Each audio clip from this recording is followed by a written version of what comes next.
پھر اس سرزمین میں علامہ اقبال جیسی شخصیت پیدا ہوئی ہے.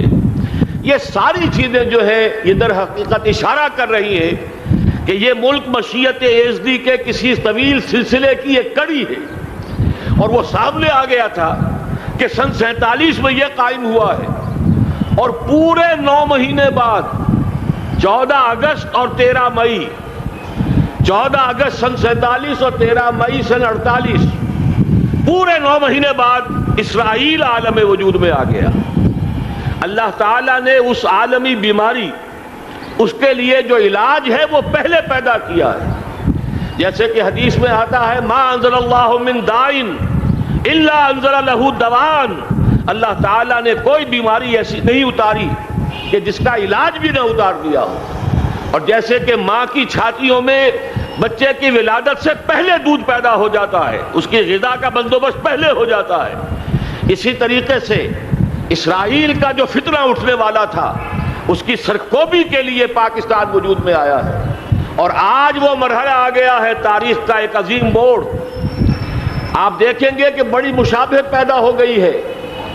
ایک طرف بظاہر امریکہ کی مرضی کے خلاف اسرائیلی وزیر اعظم نتن یاہو وہ بڑا ایک غرور کا اور بڑے تکبر کا مظاہرہ کر رہا ہے، اور وہ پورا پیس پروسیس جس پر نہ معلوم کتنا وقت صرف ہوا تھا، کتنی محنتیں ہوئی تھیں، کتنے راؤنڈز آف ٹاکس ہوئے تھے، کبھی واشنگٹن میں ہوئے ہیں، کبھی اوسلو طرز کا کوئی معاہدہ ہوا ہے، کبھی پھر اور اس کے بعد پیشی ہوئی تھی میڈرڈ کے اندر بھی، لیکن وہ سارا پیس پروسیس جو ہے اس کی دھجیاں کر رہا ہے. وہ وقت بالکل قریب نظر آ رہا ہے کہ یروشلم کے مسئلے پر وہاں بٹی دہک اٹھے گی. اور احادیث نبویہ میں جو خبریں دی گئی ہیں کتاب الملاحم کی احادیث میں معلوم ہوتا ہے کہ اب اس کا آغاز ہونے والا ہے. نتن یاہو کو امریکہ کے خلاف جانے کا اصل میں حوصلہ کیوں بڑھ رہا ہے؟ اس لیے کہ اسے معلوم ہے کہ فرنگ کی رگیں جہاں پنجہ یہود میں ہے، چاہے کلنٹن ہو یا کلنٹن کا باپ ہو، یہودی لابی وہاں کی اتنی مضبوط ہے، کانگریس میں اور سینٹ میں ان کا اتنا اثر ہے کہ کوئی بھی وہاں شخص بڑے سے بڑا طاقتور اور بڑے سے بڑا اختیارات کا حامل اسرائیل کی مرضی کے خلاف نہیں جا سکتا. یہی معاملہ یہاں نظر آ رہا ہے. بظاہر تو ناراضگی کا اظہار ہوا ہے، لیکن یہ بات اب تو کھلتی چلی جا رہی ہے.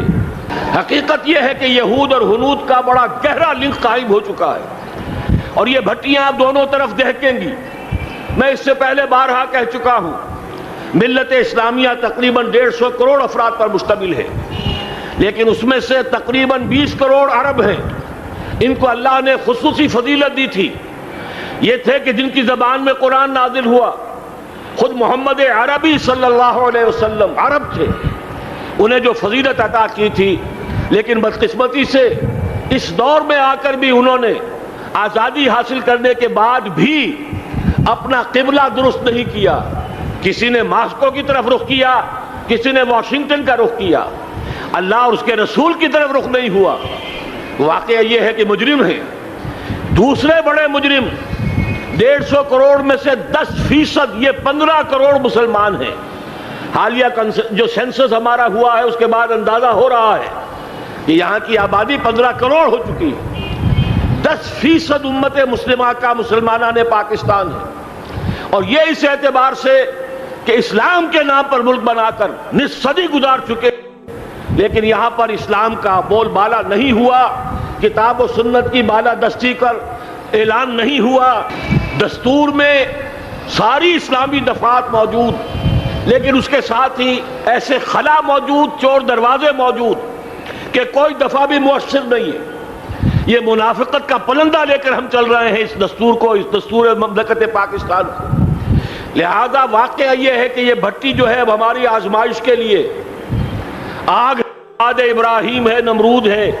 کیا کسی کو پھر کسی کا امتحان مقصود ہے؟ اس لیے میں نے وہ آیت بھی آپ کو سنائی، وَلَنَبْلُوَنَّكُمْ بِشَيْءٍ مِّنَ الْخَوْفِ وَالْجُوعِ. آج کی صورتحال پر غور کیجئے، کس درجے یہ الفاظ ہمارے جو ہیں وہ ثابت ہو رہے ہیں اور جس اپلائی ہو رہے ہیں. ایک خطرہ پیدا ہو چکا ہے. واقعہ یہ ہے کہ کوئی کرائسس ہو، کوئی خطرہ ہو، کوئی اندیشہ ہو تو قوم جاگ جایا کرتی ہے. اور اس کے بعد حقیقت یہ ہے اگر ہم نے جرأت کر لی، اور مجھے یقین ہے کہ ہو جائے گا، کچھ لیت و لال ہے، کچھ تاخیر ہے، حکومت کے کچھ اعلانات دو طرفہ سے بھی آ جاتے ہیں، لیکن مجھے یقین ہے یہ دھماکہ ہوگا، یہ مشیت اعزدی ہے، یہ شدنی امر ہے، یہ ہوگا۔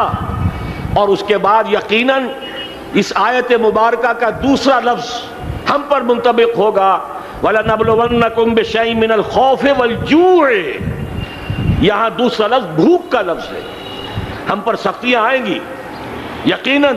الکفر ملت واحدہ، پوری دنیا امریکہ کی زیر سرپرستی ہمارے خلاف کھڑی ہوگی، ہمارے اوپر پابندیاں لگیں گی، لیکن شاید ہمارے جذبہ ایمانی کو بیدار کرنے کے لیے اللہ تعالیٰ اسی کو ذریعہ بنا دے، اور پھر اس کے ذریعے سے پورے عالم اسلام میں عوامی سطح پر جو ہمدردی پیدا ہوگی پاکستان کے ساتھ، اس کے آثار شروع ہو گئے ہیں۔ کبھی قطر کی طرف سے خبر آ رہی ہے، کبھی الاحرام کا جو ہے وہاں بات سامنے آ رہی ہے۔ معلوم ہو رہا ہے کہ جو بھی پبلک اوپینین ہے پورے عالم اسلام میں، اس کی وجہ کیا ہے؟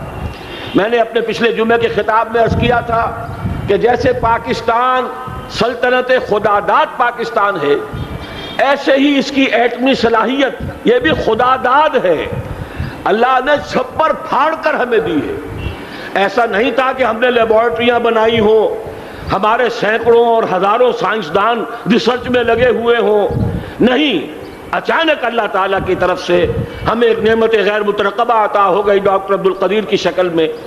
پھر نہ معلوم کس کس ذریعے سے اس پروگرام کو آگے بڑھانے کے لیے جن پرزوں کی ضرورت تھی، کس کس ذریعے سے وہ پرزے یہاں پہنچے ہیں۔ یہ بھی خالص خداداد صلاحیت ہے، اور اس کو سمجھ لینا چاہیے کہ یہ ہمارے لیے ایک فرض کفایہ کے درجے میں ہے پوری امت مسلمہ کی طرف سے۔ اس کی وجہ کیا ہے؟ پورے عالم اسلام میں کہیں اور یہ صلاحیت موجود نہیں۔ کچھ ایٹمی دانت نکلنے کا امکان پیدا ہوا تھا عراق میں، آپ کو معلوم ہے کئی سال پہلے اسرائیل کے جیٹس آئے اور اس کی ایٹمی تنصیبات کو تہس نہس کر کے چلے گئے۔ اس کے بعد جو کچھ ہوا ہے خلیج کی جنگ میں، اس کا اگلا پچھلا کھایا پیا سارا اگلوا دیا، اور اس کے لیے جو پابندیاں ہیں شدید سے شدید تر ابھی تک چلی آ رہی ہیں۔ تو اچھی طرح سمجھ لیجئے کہ پورے عالم اسلام میں صرف ایک پاکستان ہے، پوری دنیا میں صرف ایک ملک ہے جو اسلام کے نام پر بنا، پورے عالم اسلام میں صرف ایک ملک ہے جس کے پاس ایٹمی استعداد ہے۔ ان دونوں چیزوں کو سامنے رکھیے تو پھر مشیت اعزدی میں مختلف چیزیں جو اللہ تعالیٰ کی اس تدبیر کے اندر موجود ہیں، اس کی کچھ نہ کچھ کڑیاں جو ہے ملتی نظر آتی ہیں۔ لہذا اگر یہ معاملہ ہو جاتا ہے تو یقیناً اگرچہ سختی آئے گی، وَلَنَبْلُوَنَّكُمْ بِشَيْءٍ مِّنَ الْخَوْفِ وَالْجُوعِ، لیکن ایک تو یہ کہ اس قوم کے اندر سے انشاءاللہ جذبہ ایمانی برآمد ہوگا، اس قوم کے اندر سے ایثار اور قربانی کے جذبات برآمد ہوں گے، پورے عالم اسلام کی اخلاقی سپورٹ اسے حاصل ہوگی۔ اور میں یہ سمجھتا ہوں کہ جیسے نوائے وقت نے بھی بہت اچھا کیا، کل یا پرسوں کے اپنے جو سر وقت پر وہ احادیث شائع کر دی ہیں، جن میں سے دوسری حدیث بڑی معنی خیز ہے۔ حضور نے فرمایا اصابتان احرزہم اللہ من النار، دو لشکر ایسے ہیں کہ جن کو اللہ تعالیٰ نے جہنم کی آگ سے چھٹکارے کا پروانہ دے دیا۔ وہ لشکر جو ہیں وہ جہنم کی آگ سے چھٹکارا پا گئے، احرزہم اللہ من النار۔ وہ دونوں لشکر کون سے ہوں گے؟ اصابت یغزو الہند، ایک وہ کہ جو ہندوستان پر حملہ آور ہوگا، اور دوسرا وہ جو حضرت مسیح علیہ السلام کے ساتھ جبکہ ان کا نزول ہوگا، اور اللہ تعالیٰ ایک مجدد، اس آخری دور کے مجدد کی حیثیت سے حضرت مہدی کو بھی ہمارے درمیان میں سے اٹھائے گا، اور پھر جو آخری فیصلہ کن جنگ ہوگی الملحمۃ العظمیٰ، اس کے لیے یہاں سے فوجیں جائیں گی ان کی مدد کے لیے۔ اب ان دونوں فوجوں کو ایک حدیث میں جمع کرنے سے اندازہ کر لیجئے کہ اس کا مطلب کیا ہے۔ یہ علاقہ پاکستان اور اس سے ملحق افغانستان، یہ علاقہ ہے کہ جو اسلام کا گہوارہ پہلے بنے گا، یہاں سے فوجیں جائیں گی، اور دائیں بھی اور بائیں بھی، مشرق میں بھی اور مغرب میں بھی، اور یہیں سے انشاءاللہ تعالی اسلام کا جو عالمی غلبے کا جو وعدہ ہے اللہ کا، کی خبر دی ہے محمد رسول اللہ صلی اللہ علیہ وسلم نے لا يبقى على الارض بیت وبر ولا مدر الا ادخلہ اللہ کلمۃ الاسلام، اس روئے ارضی پر کوئی گھر بچے گا نہ خیمہ بچے گا جس میں اللہ تعالیٰ کلمہ اسلام کو داخل نہ کر دے۔ وہ حدیث کے جس کے بارے میں فرمایا گیا، حضور نے ارشاد فرمایا، حضرت ثوبان سے روایت ہے کہ اللہ تعالیٰ نے میرے لیے ساری زمین کو سمیٹ دیا۔ ان اللہ زوالی الارض فرأیت مشارقہا و مغاربہا، میں نے اس زمین کے سارے مشرق دیکھ لیے، سارے مغرب دیکھ لیے، لیکن یہ جان لو ان امتی سیبلغ ملکہا ما ظل لی منہا، میری امت کی حکومت ان تمام علاقوں پر قائم ہو کر رہے گی جو پوری زمین کو لپیٹ کر مجھے دکھا دیے گئے۔ یہ وعدہ پورا ہونا ہے، اور اس وعدے کا نقطۂ آغاز یہی سرزمین، اور جیسا کہ ہمیں افغانستان میں آثار نظر آ رہے ہیں، ایک خالص دینی مذہبی حکومت قائم ہو چکی ہے۔ افغانستان کا 80% علاقہ امن کا گہوارہ بن چکا ہے، علماء کی وہاں قیادت ہے اور حکومت ہے۔ یہ پاکستان اور افغانستان مل کر، جیسا کہ آپ کو یاد ہوگا میں نے جب تجویز پیش کی تھی کہ حکومت پاکستان فوراً تسلیم کرے طالبان کو، اللہ کا شکر ہے، میں یہ نہیں کہتا کہ میرے کہنے کی وجہ سے ہوا، لیکن بہرحال اللہ کا فضل ہوا کہ چند دن کے بعد ہی حکومت پاکستان نے تسلیم کر لیا طالبان کی حکومت کو۔ میری دوسری تجویز ابھی پینڈنگ ہے، پاکستان اور افغانستان کا کے درمیان کانفیڈریشن قائم کیا جائے۔ یہ ملک دونوں مل کر واقعتاً، کہ ایک نے واقعتاً 15 لاکھ سے زیادہ جانیں دے کر مرنا سیکھ لیا ہے، اور جو قوم مرنا سیکھ لے اسے کوئی مار نہیں سکتا، اسے کوئی شکست نہیں دے سکتا، اور ایک وہ قوم ہے پاکستان میں کہ جو 400 سال کی تجدیدی مسائی کے اثرات کی امین ہے، یہ اس کا تراث علمی ہے، چاہے وہ تحریک حضرت مجدد الفسانی کی تھی، چاہے وہ علمی تحریک شاہ ولی اللہ کی تھی، چاہے وہ تحریک جہاد سید احمد بریلوی کا تھا، چاہے اور جو بھی رجال عظیم پیدا ہوئے ہیں 14ویں صدی ہجری میں، ان سب کے اثرات یہاں موجود ہیں۔ یہ چیزیں مل کر وہ طاقت بنے گی کہ یہاں سے اسلام پھر پھیلے گا، مشرق کی طرف بھی مغرب کی طرف بھی۔ اصابۃ تغزو الہند و اصابۃ مع عیسیٰ ابن مریم، یہ چیزیں جو ہونی ہیں الحمدللہ میں سمجھتا ہوں کہ اب تیزی کے ساتھ حالات اس رخ پر جا رہے ہیں۔ کہیں فرمایا ان ینصرکم اللہ فلا غالب لکم، اگر اللہ تمہاری مدد کرے تو کوئی تم پر غالب نہیں آ سکتا، وَإِن یخذلکم، اور اگر خدا نہ خواستہ اللہ تعالیٰ ہی اپنی مدد تم سے کھینچ لے، واپس لے لے، سلب کر لے، ان یخذلکم، تمہیں چھوڑ دے، فمن ذا الذی ینصرکم من بعد، تو پھر کون ہے جو تمہاری مدد کر سکے گا۔ اس مرحلے پر سیاسی جماعتیں اپنے جو ان کا مزاج ہے اس کے مطابق چاہتی ہیں کہ کیپٹلائز کریں، پولیٹیکل مفادات حاصل کریں۔ بہرحال میرے نزدیک ایک کنسنسس ہونا چاہیے، ایک نقطے کا دھماکہ ہونا چاہیے، اور نمبر 2 اللہ اور اس کے رسول کے ساتھ صلح اور اللہ کی مدد کی ضمانت حاصل کرنے کے لیے کتاب و سنت کی ٹوٹل بالادستی، پورے دستور پاکستان میں کوئی شے اس کے منافی ہو اس کو نکال کر باہر کر دیا جائے، نفاق سے پاک کر دیا جائے۔ جیسے دعا ہے اللہم ربنا طہر قلوبنا من النفاق، اسی طرح دعا مانگیے کہ اللہ ہمارے ملک کے دستور کو نفاق سے پاک کر دے، اور وہ ساری ترامیم جن کا کہ ہم نے ایک مہم بھی چلائی تھی، وہ ترامیم جس کا تقریباً وعدہ کیا تھا نواز شریف صاحب نے، جس کے لیے 2 مرتبہ ایک محفل میں کہا تھا راجہ ظفر الحق صاحب سے کہ راجہ صاحب پھر تیاری کیجئے اور دستور کی ترمیم کا بل تیار کیجئے، لیکن یہ کہ معلوم ہوتا ہے کوئی بڑا ہاتھ ایسا تھا جس نے روک دیا ہے۔ یہی ہاتھ ہے جو آج ہمیں ایٹمی دھماکہ کرنے سے روک رہا ہے۔ ہمیں چاہیے کہ یہ دونوں دھماکے بیک وقت کریں، اور ان دونوں دھماکوں کے بعد پھر چاہے دنیا کی کوئی طاقت ہماری دشمن بن جائے، ہمارے لیے اللہ تعالیٰ کی مدد و نصرت ہوگی۔ وَلَنَبْلُوَنَّكُمْ بِشَيْءٍ مِّنَ الْخَوْفِ وَالْجُوعِ وَنَقْصٍ مِّنَ الْأَمْوَالِ وَالْأَنفُسِ وَالثَّمَرَاتِ وَبَشِّرِ الصَّابِرِينَ الَّذِينَ إِذَا أَصَابَتْهُمْ مُصِيبَةٌ قَالُوا إِنَّا لِلَّهِ وَإِنَّا إِلَيْهِ رَاجِعُونَ۔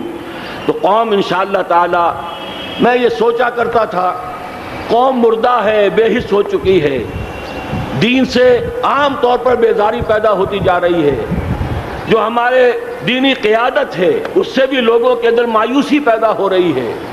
کیسے ہوگا؟ میں نے بارہا کہا جب میں یہ شواہد دیکھتا ہوں جو حدیث میں ہے، جس کی خبریں دی گئی ہیں، 400 سال کی تاریخ دیکھتا ہوں، تو مجھے پاکستان کا مستقبل بہت شاندار نظر آتا ہے۔ یہ تو مشیت ایزدی میں کسی بہت اہم رول کو پلے کرنے کے لیے قائم ہوا ہے۔ جب میں زمینی حالات کو دیکھتا ہوں تو مایوسی ہوتی ہے، لیکن میں یہ سمجھتا ہوں کہ وہ وقت آ گیا ہے کہ جس میں یہ قوم جھنجھوڑی جائے۔ ایک دفعہ کا یہ جھنجھوڑا جانا انشاءاللہ تعالی ہمارے بہت سے دل اندر دور کر دے گا۔ آخر چینی کیا تھے؟ ایک 10 صدی پہلے کے چینی افریمی قوم آج کہاں سے کہاں پہنچ گئی ہے۔ ہمارے اندر بھی چاہے یہ کہ اوپر راکھ ہے، اندر چنگاریاں ہیں، ان چنگاریوں کے بھڑکنے کا وقت آ گیا ہے، اور انشاءاللہ العزیز اسی ایٹمی دھماکے سے اس پورے عمل کا جو ہے آغاز ہو جائے گا، جس سے یہ سرزمین پاکستان اسلام کا گہوارہ بنے، اور پھر یہاں سے پوری دنیا میں اسلام کے غلبے کی جد و جہد کا آغاز کیا جائے۔ بس میں اسی پر اتفاق کر رہا ہوں۔ اللہ تعالیٰ سے دعا کرتا ہوں کہ وہ ہمارے حکمرانوں کو، اگر تو کوئی تاخیر ہو رہی ہے انتظامی امور کی وجہ سے، کوئی بات نہیں، بہرحال معاملہ ایک اچانک ہو گیا ہے، لیکن مجھے توقع ہے کہ انشاءاللہ وہ دھماکہ ہوگا اور جلد ہوگا۔ اگر کوئی تذبذب ہے تو ہم اللہ تعالیٰ سے دعا کریں گے وہ نواز شریف صاحب کے دل کو پھیر دے اور اس کے اندر استقامت پیدا کر دے، اور دوسرے یہاں کی سیاسی جماعتوں کو بھی یہ توفیق دے کہ کوئی اور سیاسی مسئلہ اس وقت نہ اٹھائیں، اور جو بھی یہاں پہ مذہبی اور دینی عناصر ہیں انہیں اللہ توفیق دے کہ وہ اس دھماکے کا مطالبہ کرنے کے ساتھ ساتھ، بلکہ میں یہ سمجھتا ہوں کہ اس سے بھی زیادہ زوردار انداز میں دستور پاکستان سے منافقت کے خاتمے اور کتاب و سنت کو سپریم لا قرار دینے کی ترمیم جو ہے اس کا دھماکہ بھی کیا جائے۔ اللہ تعالیٰ ہمیں اس کی توفیق عطا فرمائے۔